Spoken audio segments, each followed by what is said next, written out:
welcome to 2 for Tuesday, where I take one ingredient and use it for 2 reasons. My name is Manaresi, and welcome to my kitchen. So, this past weekend, I went out with my friends, and we get together, everybody brings a dish to share, we have dessert, we talk, we hang out, and all that kind of stuff. Really important for women to do that, because it's part of your self-care, helps your sanity. But we have a lot of people who have gluten allergies and whatnot, so it's always fun to see what people bring, because we try to be really respectful of one another's food sensitivities. So this was a gluten-free party, and someone brought this fantastic Mexican shredded beef, and it was so good that I think everybody who left the party is making it for their own families this week. So I want to share it with you. Obviously you can do this low and slow, but I'm going to show you the high method. Low and slow, you do all the steps together and you can put it on the crock pot for low for 8 hours.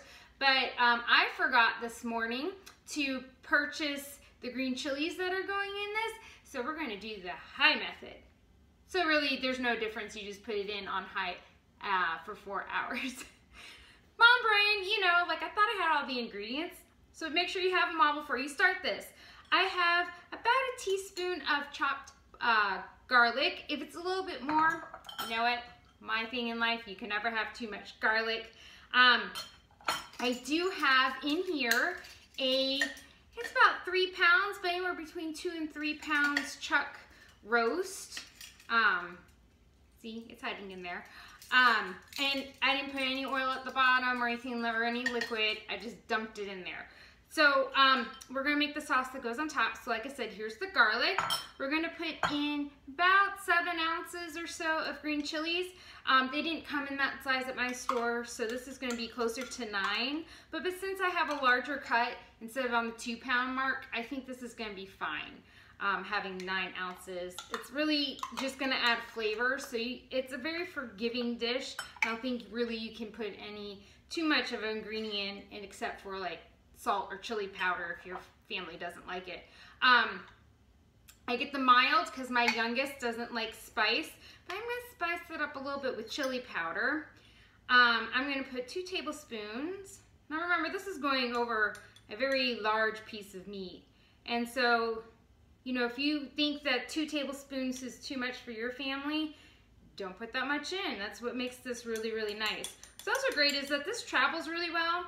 So if you're like going to a party and you're asked to bring something, you can either bring it in the crock pot itself or just buy one of those disposable pans and put some foil over it, and it, you know, it doesn't really take much to reheat it in the oven. I don't think it'll really dry out or anything like that, as long as you know, don't overkill it. You know, no one wants their meat totally dead. And then we're gonna put in 1 teaspoon of cumin. It's gonna add a nice little smokiness. I like cumin a lot. I like it in a lot of dishes. It doesn't matter. Cumin and garlic, I always feel like you can't really have too much of it. And then we're gonna add about half a teaspoon or so of freshly ground black pepper. And again, this is to your taste, so there's really no right or wrong reason. And then half a teaspoon of, I use gray salt, gray salt. And then we're just going to mix it all together like so, till it's nice and combined. And here's the hard part. That's it. I mean, look at that. You have dinner done in 5 minutes. I did rinse the meat off first before putting it in here, just in case if it has some odd flavor or whatever. I don't know, I always rinse my meat and then pat it dry before I cook it, no matter what I do. And I'm just spraying it on top, making a nice even layer. And then I put the lid on it eventually. And then I'm gonna put it in here for 4 hours on high. Or like I said, you can put it in there low and slow for 8 hours. And that's it. And then you just take it and you shred it, and then you add lime juice on top, add some nice acid to the dish, brightens things up. I know at the party we dumped a jar of salsa on it towards the end.